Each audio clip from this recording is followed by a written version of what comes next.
SCI, SCPI, FCPI, FPCI, FICP.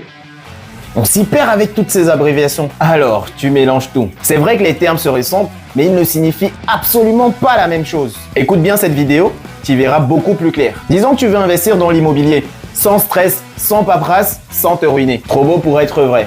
Regarde bien, tu peux investir en direct. Tu cherches un bien, tu trouves un accord, tu passes chez le notaire, tu cherches un locataire et tu gères la vie du bien. Charges de copro, travaux, taxes foncières, etc. Compliqué. Tu peux aussi créer une société comme la SCI.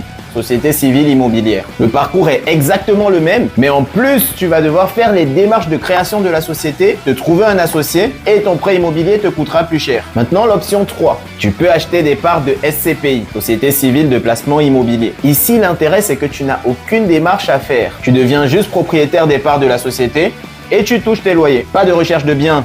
Eh bien, ils sont déjà. Pas de gestion de charges de recherche de locataires, tout est compris. Et il peut même y avoir un intérêt fiscal. En plus d'un autre intérêt que je te donnerai en fin de vidéo. Donc reste bien jusqu'à la fin. Exemple concret. Imagine que tu perçois 6 000 € de loyer net à la fin d'année, équivalent de 500 € par mois. Si tu avais investi en direct ou via une SCI, les deux premiers exemples, lors de ta déclaration d'impôt, le fisc te retiendra la taxe foncière, environ 700 €. Ensuite, tu paieras les prélèvements sociaux sur les loyers que tu as perçus, 17,2%. Et enfin, tu auras une imposition en plus sur ta TMI, ta tranche marginale d'imposition. C'est le taux d'impôt que tu paies sur tes derniers revenus de l'année. Disons ici 30%. En gros, sur tes 6 000 € de loyer, tu devras payer 3 532 € au fisc, soit plus de la moitié de ce que tu as gagné. Maintenant, imagine que ces loyers venaient d'une SCPI qui détient des biens à travers le monde. Exit la taxe foncière, les prélèvements sociaux qui sont propres à la France. Et donc, sur tes 6 000 €, tu devras juste dans les grandes lignes les 30% de ta tranche marginale d'imposition au fisc. Résultat, les loyers après imposition seront de 4 200 € au lieu de 2 400 dans l'exemple précédent. C'est beaucoup mieux, non? La SCPI te permet aussi de diversifier en détenant plusieurs biens immobiliers à la fois, souvent des locataires de qualité comme des grandes entreprises, d'avoir dans ton patrimoine immobilier aussi bien des logements que des hôtels, des entrepôts ou des centres commerciaux, et tout ça sans aucune gestion directe de ta part. Et tu sais quel est l'autre avantage?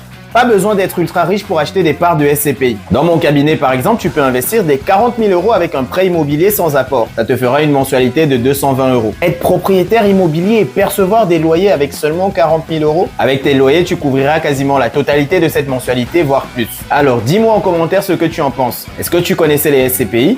Est-ce que tu as déjà pensé à investir dans les SCPI ou tu le fais déjà? Lâche ton plus gros pouce bleu et abonne-toi à la chaîne pour m'encourager à continuer à produire ce type de contenu.